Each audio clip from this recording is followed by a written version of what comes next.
Memang bersoalan kurban, saya jujur saja selama di Indonesia masih banyak salah pemahaman terhadap kurban. Dan saya pernah berkata, memang Islam kita di Indonesia Islam keturunan. Ya, jadi asal tahu saja. Ya, tapi dari segi belajaran, mohon maaf ya, kita terlalu jauh terhadap pemahaman. Yang saya maksud, kita melaksanakan sesuatu tapi kita sudah belajar, sudah tahu, bukan hanya asal saya dengar, saya lihat, saya bukan sebatas itu, tapi kita punya dasarnya. Dan ini kelemahan kita, di antaranya kurban. Saya pernah mendengar, bukan malah sering mendengar soal kurban dihitungkan beroran. Jadi keluarga suami istri sama 5 anak berarti jumlah 7, wajib sapi. Kalau kurang daripada itu, atau misal suami istri tidak mampu, boleh ini tahun kurban kambing atas nama suami, tahun depan atas nama istrinya. Ini hal keliru sebenarnya. Yang dihitungkan soal kurban beda sama akikah dan beda sama zakat fitrah.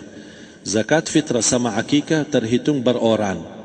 Akikah laki-laki 2 kambing, perempuan 1. Kalau tidak mampu boleh. Kalau ada kembar, laki sama perempuan berarti 3 kambing. Tapi kalau tidak mampu boleh 1 kambing, tidak masalah. Dan tidak ada istilah sekarang saya kurban tapi nanti sisanya seolah-olah ada hutang sama Allah. Sesuai kemampuan kita. Di antaranya kurban. Kurban hitungannya berkeluarga, bukan beroran.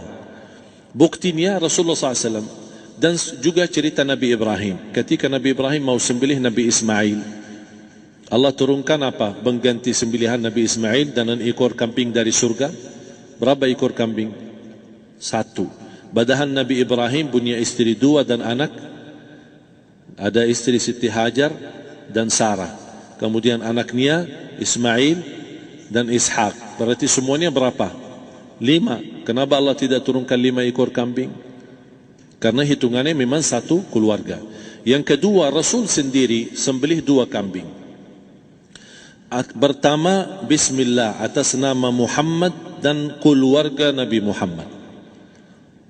Padahal kita tahu keluarga Nabi Muhammad SAW termasuk keluarga besar. 11 istri, belum lagi anaknya laki-laki sama perempuan. Ada yang hidup maupun sudah mati. Sudah termasuk semua. Yang hidup maupun mati. Yang kedua, Rasul sembelih sembelihan yang kedua atas namaku dan umatku. Umatnya berapa miliar? Cuma 1 ekor kambing. Kenapa Rasulullah SAW berkurban atas nama dirinya dan umatnya? Saya mengambil salah satu di sini tanda sayangnya Rasul kepada umatnya. Jadi saya selalu berkata, orang miskin yang tidak mampu berkurban seharusnya bangga di hari kurban, karena Rasul sudah kurbankan duluan atas nama dia. Jadi terima kasih ya Rasulullah, ingatkan kita. Yang kita tidak mampu, Rasul sudah. Bahkan kalau Rasul sudah kurban atas nama umatnya yang tidak mampu, berarti sudah terkabul. Kita aja belum tahu kabul atau tidak kalau kita berkurban. Tapi kalau Rasul sudah terjamin makbul. Oleh sebab itu hitungan kurban itu adalah 1 keluarga. Misal bapa punya istri, punya anak. Itu kalau mampu sapi silahkan. Mampu 1000 sapi silahkan. Kalau soal kemampuan tidak ada masalah. Tapi kalau soal kewajiban, tidak ada wajib lebih daripada 1 ekor kambing.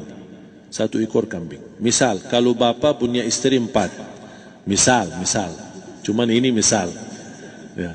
Istrinya 4. Setiap istri anaknya 10. Berarti jumlah berapa?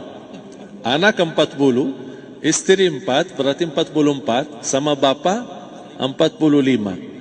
Wajib 1 ekor kambing saja. Cukup untuk semua ini. Tapi kalau soal mampu, ya silahkan. Mau 1000 kambing boleh, mau 1000 sapi boleh. Tidak ada yang melarang kalau soal kemampuan. Dan kalau kita mau sembelih, Bismillah atas namaku dan keluarga. Tidak perlu bawa data-data nama keluarga. Jadi disebutkan tukang sembelihnya ada capek menunggu sambil sebutkan nama-nama. Tidak perlu. Udah Bismillah atas namaku dan keluarga. Termasuk kata atas namaku dan keluarga, termasuk orang tua yang sudah meninggal. Termasuk orang tua yang sudah, karena kita adalah hasil daripada orang tua. Itu sudah termasuk, tidak perlu kita sebutkan. Ada sebagian ulama membolehkan kalau kita mampu, mau khusus kambing atas nama orang tua, tidak masalah. Kalau kita mampu. Tapi kalau kita tidak mampu, itu sudah termasuk orang tua kita bersama keluarga besar kita.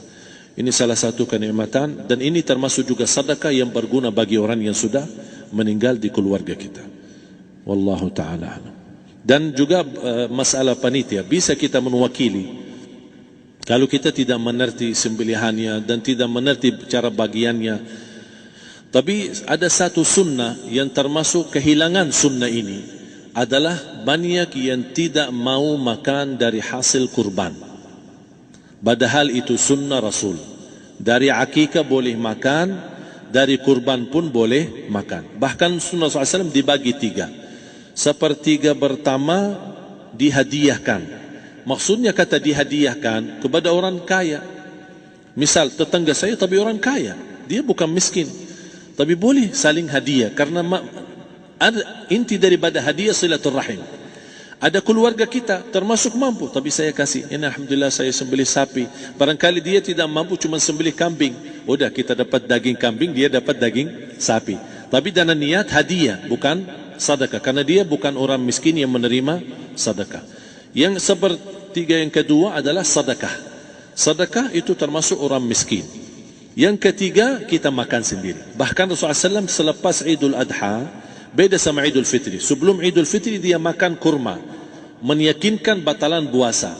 Tapi kalau Idul Adha tidak makan dan minum sebelum salat, kenapa? Bukan berarti tidak boleh.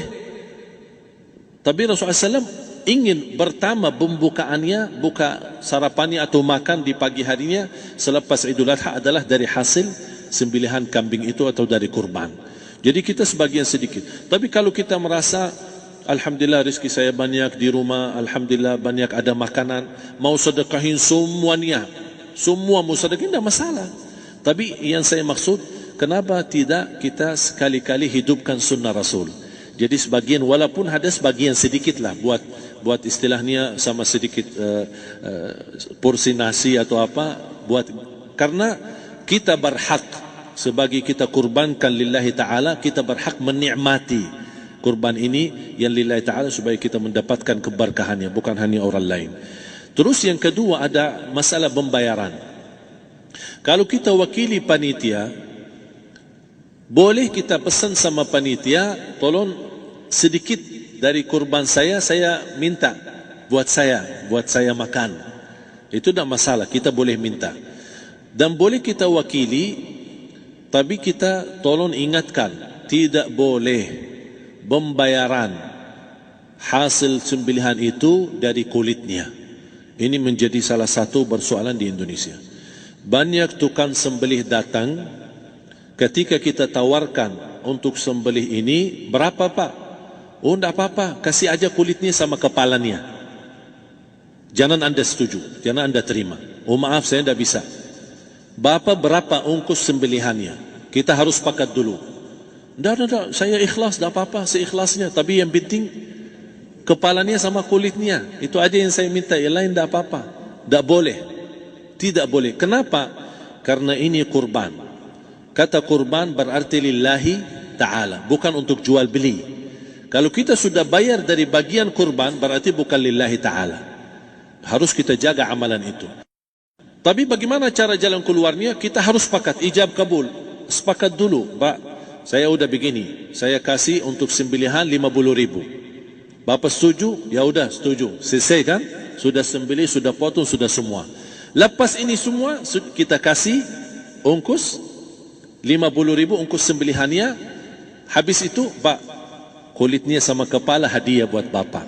Itu dah apa-apa, dah masalah. Tapi bukan untuk bayar sembelihan. Faham maksud saya? Harus dibedakan supaya jangan sampai amalan kita kurban habis biaya, habis ini malah tidak diterima karena sudah kita bayar sebagian daripada kurban. Saya silahkan bayar apa yang kita sepakati, mau hadiahkan kepada dia karena kita tidak bisa guna. Buat apa yang kita mau gunain kulitnya? Tidak bisa. Tapi buat mereka lebih berguna, oleh karena itu kita bisa hadiahkan untuk mereka. Bahkan kita bisa juga kasih daging untuk mereka bisa menikmati sebagai sedekah. Wallahu taala.